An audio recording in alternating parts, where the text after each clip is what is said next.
Welcome to session 4, called Spiritual Multiplication.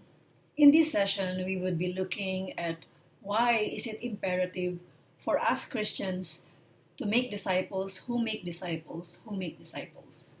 We will be looking at biblical models in several biblical passages.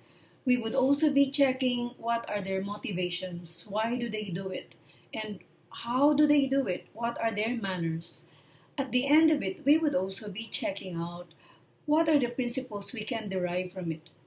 And from out of these principles, we would find out how we were discipled. We would take a look at, were we discipled in a manner that Jesus wants us to be discipled? And are we also discipling our current disciples the way that He would be pleased for us to do it? So let's start. Let me share with you a quote, and please kindly read it silently.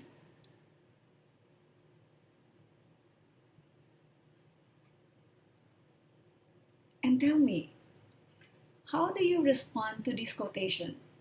Is it something that you agree with? Or would you say that this is just true in the US? Well, for me, I stay and live in the Philippines. And I would like to say that in some of the churches that I've been to, this is true. How about in Nigeria, or Indonesia, Vietnam, or China, or Sri Lanka? What do you think? Is it also true? But is that how we should be doing it? Or should we take a look and then check? How is it in terms of Jesus' perspective? Let me draw your attention to Matthew 9:35 to 38. This is taken from the Voice version, and please read it silently.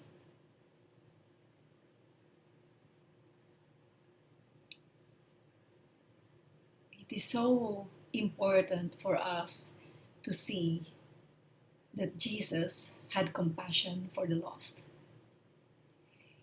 He was not only compelled to do it because God the Father has planned it in eternity past. He could have just ticked the box, but no.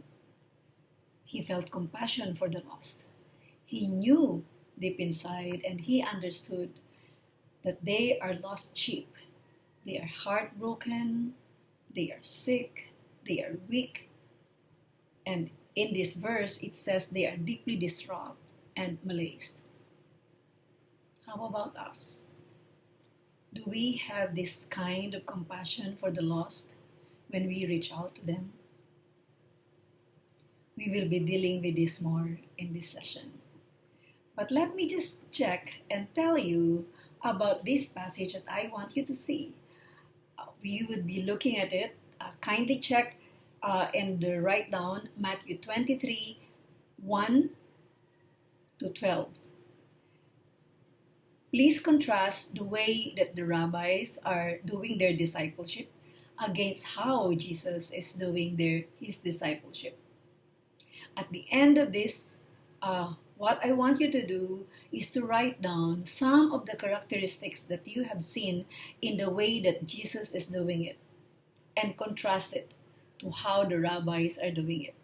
Because after this video, then you would have a short quiz. I'll see you then.